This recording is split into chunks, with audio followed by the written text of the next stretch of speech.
Telangana CM Revanth రెడ్డికి పెద్ద కష్టమే వచ్చిపడింది. తెలంగాణ ముఖ్యమంత్రిగా బాధ్యతలు స్వీకరించిన తర్వాత తనదైన శైలిలో దూకుడు చూపించాలని ప్రయత్నం చేస్తున్న రేవంత్ రెడ్డికి అడుగడుగున ఆయన పేరు మర్చిపోవడం అసనిపాతంగా మారింది. సీఎం పేరును మర్చిపోవడంపై సోషల్ మీడియాలో చర్చ మొన్నటికి మొన్న పుష్ప 2 సినిమా ఫంక్షన్లో అల్లు అర్జున్ రేవంత్ రెడ్డి పేరు మర్చిపోగా, ఇటీవల జగ్గారెడ్డి, తాజాగా మంత్రి జూపల్లి కృష్ణారావు సైతం రేవంత్ రెడ్డి పేరును మర్చిపోవడం ప్రస్తుతం తెలంగాణ రాష్ట్రంలో హాట్ టాపిక్గా మారింది. తెలంగాణ ముఖ్యమంత్రిగా ఉన్న రేవంత్ రెడ్డి పేరు ప్రముఖులే మర్చిపోవడంపై ఇప్పుడు సోషల్ మీడియాలో చర్చకు కారణంగా నిలిచింది.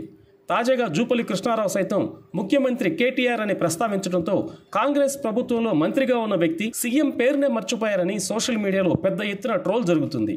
కేసీఆర్లను టార్గెట్ చేసి మాట్లాడే క్రమంలో పొరపాటున జూపల్లి కృష్ణారావు సీఎం కేటీఆర్ అనటం ఇప్పుడు రచ్చగా మారింది.